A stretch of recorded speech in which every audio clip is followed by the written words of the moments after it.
வணக்கம் நண்பர்களே. கள்ள உறவை எப்படி நம்ம நிரந்தரமாக பிரிக்கிறது? அவங்க எப்பொழுதும் ஒன்று சேர முடியாத எப்படி நம்ம நிரந்தரமாக பிரிக்கிறது? அதுக்குண்டான முறையை சொல்லுங்கள் அப்படின்னு கேட்டிருந்தாங்க. இதற்கு களிமண்ணில் ஆண் பாவை பெண் பாவை செய்யணும். செய்து மேற்கு முகமாக அமர்ந்து காட்டேரி சக்கரம் அல்லது குட்டிச்சாத்தான் சக்கரம் அல்லது தூமாதேவி சக்கரம் இதை பூமியில் வரைந்து அதன் மீது பாவையை வைத்து பிறகு அதே சக்கரத்தை ஒரு செப்பு தகட்டில் எழுதி இன்னார் மகன் இன்னார் பிரிக்கணும் அப்படின்னு சொல்லி எழுதுங்க. பேரை மாற்றி மாற்றி தவறாத எழுதுங்க.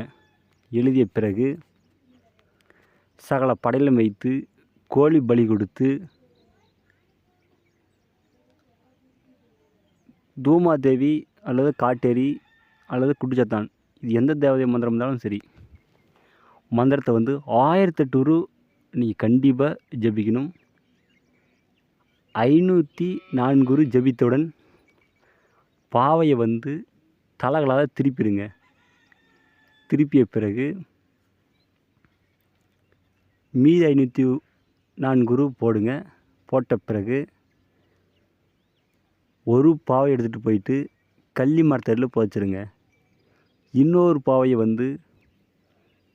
ஒரு 300 அடி அல்லது 200 அடி தூரத்தில் கொண்டு போய் புதைச்சிருங்க அல்லது ஓடுற தண்ணீரை விட்டுருங்க. இப்படி செய்தால் நிரந்தரமாக பிரிஞ்சிருவாங்க. எப்பொழுதுமே சேர மாட்டாங்க. கண்டிப்பாக செய்து பாருங்கள். ஏன்னா களிமண்ணில் பாவை செஞ்சு நம்ம பூஜை பண்ணும்பொழுது அதுக்கு மிக மிக பவர் அதிகம். நம்ம அரிசி மாவில் செய்கிறத விட களிமண்ணில் செஞ்சால் பவர் அதிகமாக வேலை செய்யும். செய்து பாருங்கள், 100% வெற்றியாகும். ஆனால் ஏதோ டவுட் இருந்தால் ஃபோன் பண்ணி கேளுங்க. நன்றிங்க. ஆனால் தப்பை செஞ்சிடாதீங்க. தப்பை செஞ்சிங்கன்னா கண்டிப்பாக வெற்றி ஆகாது. நீங்கள் 100 பூஜை செஞ்சீங்கனாலும் சரி, தப்பை செஞ்சால் வெற்றி ஆகவே ஆகாது.